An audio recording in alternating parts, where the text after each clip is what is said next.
So when you talk through about the T-test part of it and the evaluation part of it, were there any tips that you gave or that you would make sure that you shared with people that are going through that process? Because it can really pile up on you, especially if you said your district is going through the teacher incentive allotment. Because every teacher will be evaluated. And so did you ever talk about systems or ways to organize it so that you don't have the nightmare like I woke up to thinking I hadn't, scheduled everything? That is so funny that you asked that, Jerry. And one, that just cracks me up that you're still having nightmares to this day, right? I don't know when it's going to go away.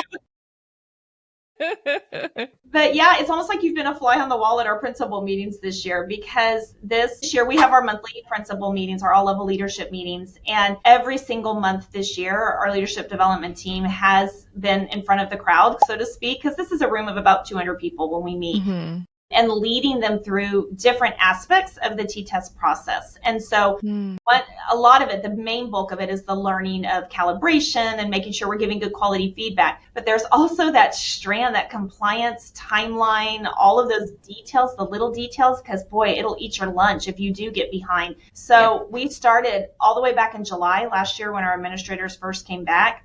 And we actually started it last spring, I should say. But as far as TIA goes, we have had lots of systems kind of conversations. We've had tools that some of the folks in our continuous improvement and research and development departments have put together where they can track to see how many observations they've done, not only for themselves, but also for their admin team. Mm-hmm. So at the elementary level, it's not so hard. If it's you and your associate principal, you could literally sit down, have lunch together and look at everybody's, caseload and figure out where we have anybody we've missed. But if you're at a comprehensive high school with 3,000 students, you have an admin team, there's a lot of folks on that team, especially in our district where we have magnet campuses on the same campus with the comprehensive high school. Mm-hmm. So you might have 12 administrators. And if you're the principal, you have to make sure that everybody is keeping up with that timeline. So we've had forms that we've given them. We've, looked electronically at different versions of tracking. And we've had the tools our district IT folks have put together for us to be able to help them look and really just to mark calendars more than anything, just the good old fashioned, put it on your calendar. And then of course our admin supervisors have been amazing, and we get reports every week or 2 weeks, depending on where it is in the year. So they can track too to see, okay, how many observations has this administrator done? How many walkthroughs have they done? Not as a gotcha, but as a side-by-side support system.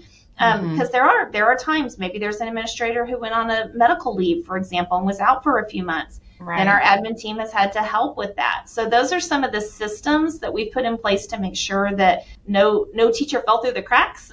So that we not only for TIA, yes, that's a part of it, obviously, but also we've said from day one, the work that we did around T-TESS was 100% because it was the right work to do to grow the learning of our children.